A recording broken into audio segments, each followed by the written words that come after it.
Good morning everyone. In the today's class, let us learn about the interest formulas and the time value of money concepts. So first one, interest formulas. So here interest rate can be classified into simple interest rate and compound interest rate. So these are the two types you can see, that is simple interest and second one is compound interest rate. In simple interest, the interest is calculated based on the initial deposit of for every interest period. So whatever the interest is there, so that will be calculated for every interest period and it will be same for all the interest period, that is n number of interest period. But in case of compound interest, the interest for the current period is calculated or computed based on the amount, that is principal amount plus interest up to the end of the previous year, that is at the end of the beginning of the current period. So here whatever the interest rate is there, so that will be go on adding for the principal amount along with the interest rate of previous period. So this is the difference between simple interest and compound interest. The notations which are used in various interest formulas are as follows. So you can see here notations. So first one, capital P, so that is principal amount, whatever the amount we are depositing, that is nothing but principal amount. So small n, that is number of interest periods. So total number of interest periods which we are keeping the amount, so that is small n. So I is nothing but interest rate. It can be compounded or calculated monthly, quarterly, semi-annually or annually. So anything it may be depending upon the amount and depending upon the principal amount. Next, capital F is equals to future amount at the end of year n. So the future amount at the end of interest periods, that is small n. Next, capital A is equals to equal amount deposited at the end of every interest period. So whatever the amount we are depositing every year, that is equal amount. So for example 1 lakh you are depositing every year in the bank, means so that is nothing but capital A, equal amount we are depositing at the end of every interest period. Next, capital G, that is uniform amount which will be added or subtracted period after period from the amount of deposit A at the end of period 1, that is whatever the amount, that is uniform amount which will be added or which will be subtracted at the end from the amount of deposit A1 at the end of period P1. So these are the notations of interest formulas. So next comes the time value of money.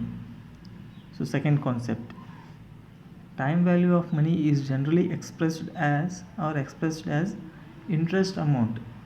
So for example, if a person invests his money today in the bank for his savings, by the next year he will get an extra amount, that is an extra added amount for his investment as an interest rate.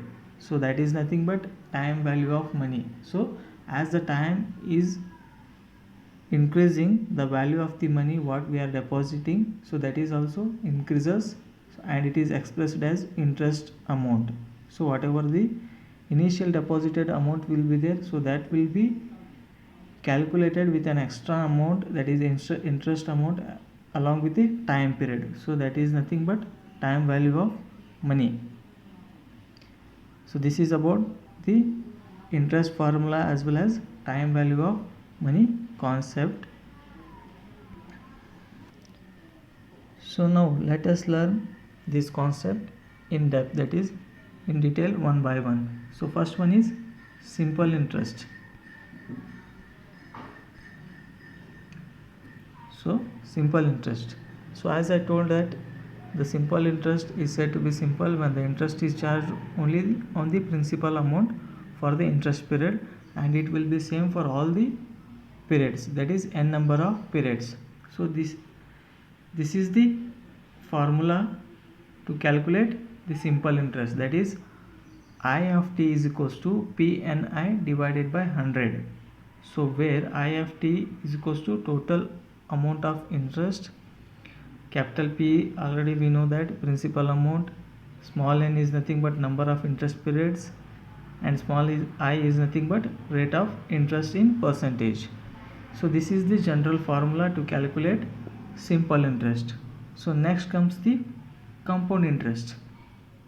So as I told that compound interest means when the interest for any interest period is charged on the principal amount plus the interest amount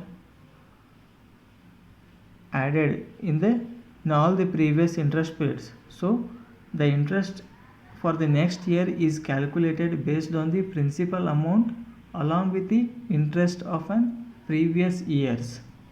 So the interest will be applied for both the principal amount as well as interest amount of previous year. So that is nothing but compound interest in a general term we can say.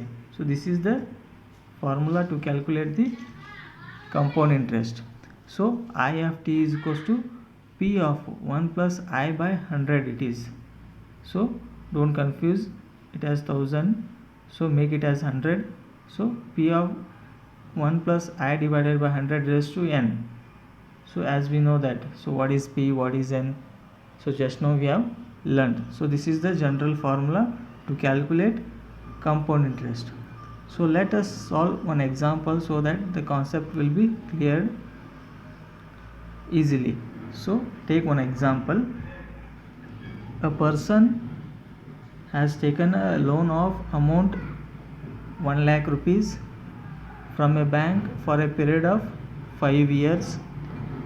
So estimate the amount of money the person will repay by the bank to the bank at the end of 5 years for the following cases. So what they have given, a person has taken a loan. So loan has been taken by a person, that is of rupees 1 lakh from a bank, particular bank, for a period of 5 years, that is small n is equals to 5 and capital P, that is 1 lakh rupees.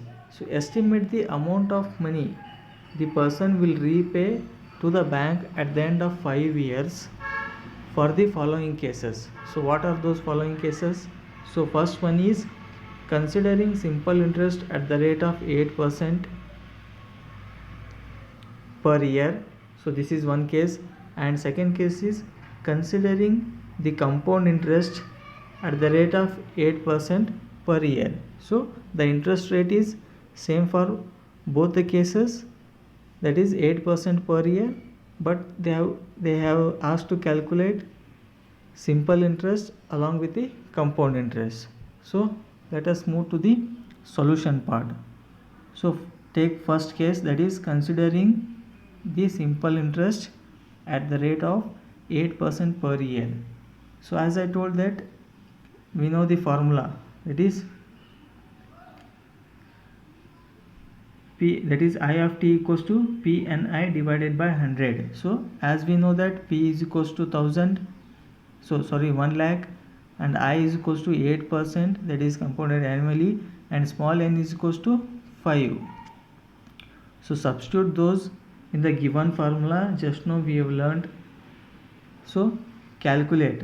So the interest for each year equals to P, that is 1 lakh, multiplied by first year, that is n equals to 1, multiplied by interest rate, that is 8%. So 8 divided by 100, that equals to 0.08.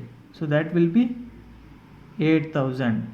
So you can see here, so interest rate for each year, so that will be 8000. So likewise calculate for all the 5 years. So you can see the table number 4.1, that is payment using simple interest.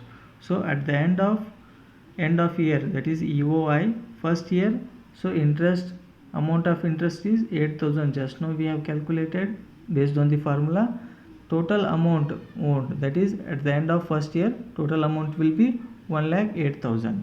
So next for second year, so for second year again the interest amount is 8000 and the total amount will be 1,08,000 along with second year interest rate, that is 8,000, that will be 1,60,000, 16,000.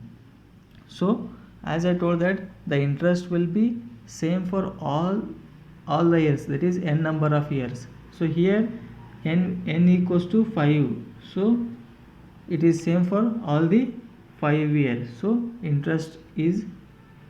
amount of interest is 5,000 for all the 5 years, and it is gone adding up to 5th year, that is 1,40,000 is the total amount at the end of 5th year. So this is the first case. So let us move to the second case. So here again the same thing, considering the compound interest at the rate of 8% per year, which means again the rate of interest is same, that is 8%, n equals to 5, and principal amount is 1 lakh rupees. So substitute in the formula of compound interest and calculate for the first year, first time. So this is the formula, we know that interest amount equals to P of 1 plus I divided by 100 raised to n. So this is the general formula for the compound interest. So just now we have learned, so this is the general formula, substitute here. So end of first year, so calculate for the first year, so that equals to P, already we know that is 1 lakh multiplied by 1 plus rate of interest is 8 divided by 100 raised to n equals to 1. So for first year n will be 1, so substitute, so that will be 1,08,000. So we got.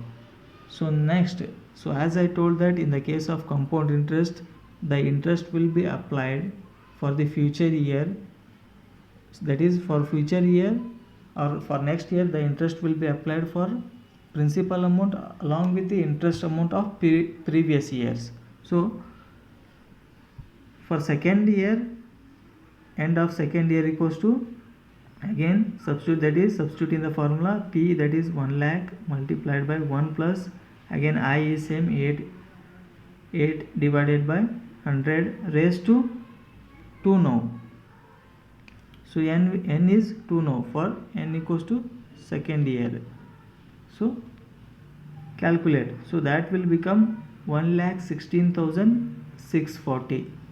But in the case of simple interest, what we got only 1,16,000. But here the interest is applied for both the principal amount along with the previous year first year interest amount. So for that reason 640 rupees extra in the case of compound interest.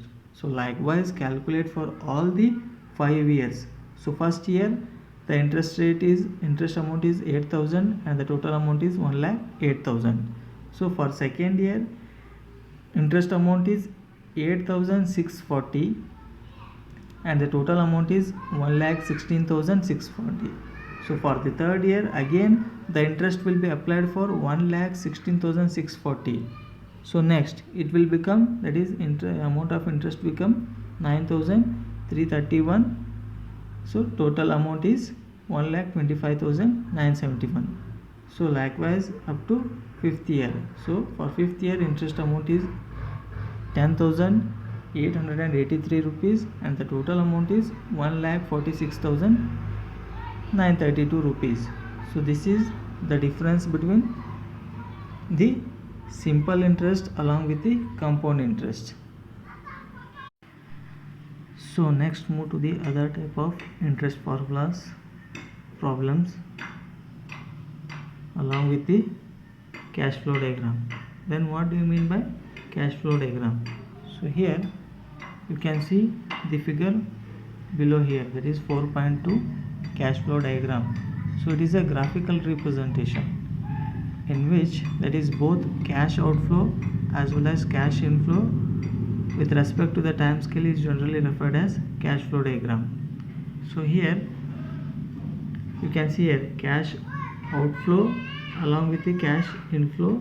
So they both have been shown with a time scale or time period in the middle. So here the cash cash flows are generally indicated by vertical arrows on the time scale as shown in figure. So that is the cash flows are generally expressed as vertical arrows. Either it may be a downward or it may be a upward. The cash outflow, that is cost or expensive, are generally expressed or represented by vertical downward arrows. So vertical downward arrows, so like this. So this represents cash outflow, that is cost or expensive, we can say. So if the arrow is indicated vertically upward, so likewise, so that indicates cash inflow, that is the income or the revenue. So let us take with an example so that you can understand. So in the figure 4.2, so this figure you can see the cash outflows are 1 lakh, that is because the arrow is vertically downward, and 15,000, so this one, and 25,000, that is third one. So occurring at the end of year 0, you can see a 0 year, 4th year and 7th year respectively. Similarly, the cash inflows, so cash inflow means generally we know that revenue or the income, so which is represented a arrow with the upward direction. So cash inflows are 35,000, 80,000 and 45,000 occurring at the end of 3rd, 3rd, 6th and 10th year respectively. So which means cash inflow is 35,000, 80,000 and 45,000 at the end of 3rd year, 6th year and 45,000 at the end of 10th year respectively. So this is the meaning of cash flow diagram. If anything is showing, that is arrow above the time scale line, so that is nothing but cash inflow. If the arrow is below the time scale line, that is nothing but cash outflow. So this is about the cash flow diagram.